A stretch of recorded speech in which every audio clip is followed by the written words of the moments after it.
companies that use forced labor that's basically being generated by simply being a different kind of person, from a different religion, from a different sect, from a different ethnic group. Now, if you're using labor from the forced labor, in my opinion, this is something it's unforgivable. You should not be doing this. You don't need to be doing this. If you're a Western car manufacturer, why the freaking hell would you be buying parts from these companies that are clearly using slave labor? Hello, my friends. Welcome to the channel. I'm Sam Evans. You're watching the Electric Viking. It's great to see you.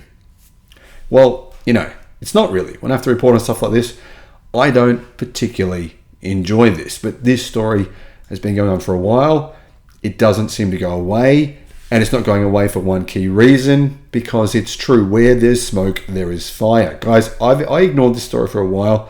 A couple of years ago, this story was getting around. And I said to people, you know what, I'm not going to report on that because there's not enough proof. Yeah, there's enough proof now. It's time to say, what the actual fuck? I mean, come on. BMW, Volkswagen, Jaguar Land Rover. What the hell are you muppets doing? Guys, this is just unbelievable.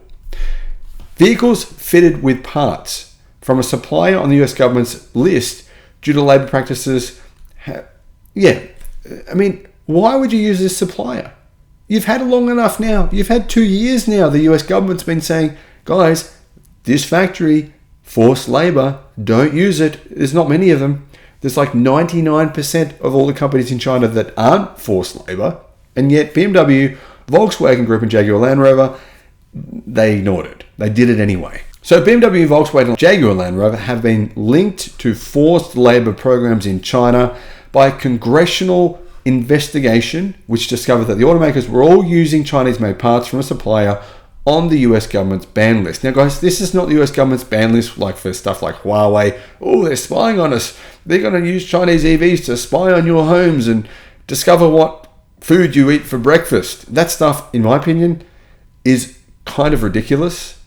Now, I know some people might unsubscribe hearing me say this, but if you believe that kind of thing, then you're the kind of person who probably loves conspiracy theories, and you're probably the kind of person who thinks that Terrence Howard is actually a genius and not an absolute lunatic madman. Anyway, these three firms also sold cars in the US which use a LAN transformer communications component produced by Sichuan Yinghuida Technology Group, also called JWD. A company claimed to have used forced labor in its production process. Here's the thing, right? These three automakers, what they did is they've purchased these parts for years now through a company called I think it's a Western company called Lear Group. Apparently, all these middlemen are involved. They're trying to blame someone else.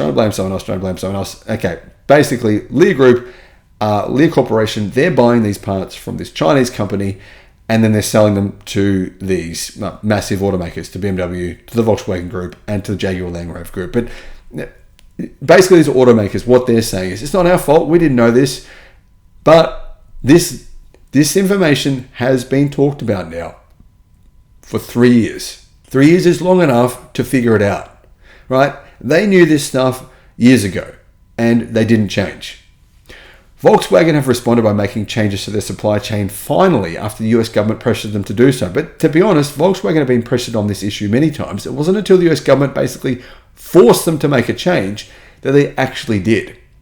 They've informed custom officials that affected cars were inbound, opting to replace the affected components at a US port because the government said you have to. BMW, they were less interested in actually doing anything about it. It says BMW ignored the warnings and continued to use the banned parts, importing 8,000 Minis fitted with contraband components after the tip-off.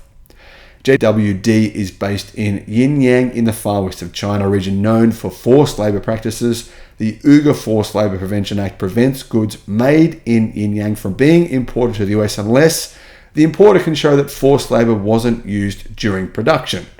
It's probably not that hard to show that it wasn't, but clearly this company, it's using forced labor, otherwise it would have proven that it isn't, considering clearly the automotive industry is a massive part of its reason for existing as a company.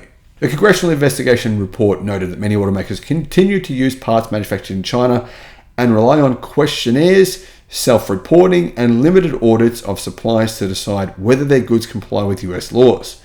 It warned that these methods couldn't be trusted to deliver a true answer, especially since there can be a dozen tiers of suppliers between the automaker and the component. Now, I should point out, guys, the majority of China's automotive industry parts suppliers are not located in these areas. Less than 5% of them are located in these areas. It's really not actually that difficult to meet this criteria the US government is setting forth. Sometimes the US government can be dicks in certain things. They can be like, oh, you didn't do this, you should have done that. And you're like, what? Really? I didn't know that. In this case, no. This has been very clear now for a long time. And these automakers have known this stuff. The investigation reported that Volkswagen has its own production site in Ningyan and says that while the automaker claims an audit of the site undertaken by 2 Shenzhen-based lawyers found no evidence of forced labor, it has never provided a copy of that audit to anyone ever. Thanks, Volkswagen Group. I really trust you now. In a statement to the New York Times, the chairman of the Senate Finance Committee, Ron Wyden of Oregon, said, automakers are sticking their heads in the sand and then swearing they can't find any forced labor in their supply chains. He added that somehow the Finance Committee's oversight staff uncovered what multi-billion-dollar companies apparently could not, that BMW imported cars, Jaguar Land Rover imported parts, and Volkswagen AG manufactured cars that all included components made by a supplier banned for using Uyghur forced labor. Automakers' self-policing is clearly not doing the job, he said. He's right. He's 100% right. This has nothing to do with the witch hunt from the US government on Chinese-made products. There is one. That does exist. That's a true story. This is a completely separate issue. And I think it's not good enough that this is happening. What do you think? Let me know in the comments. Thank you for watching.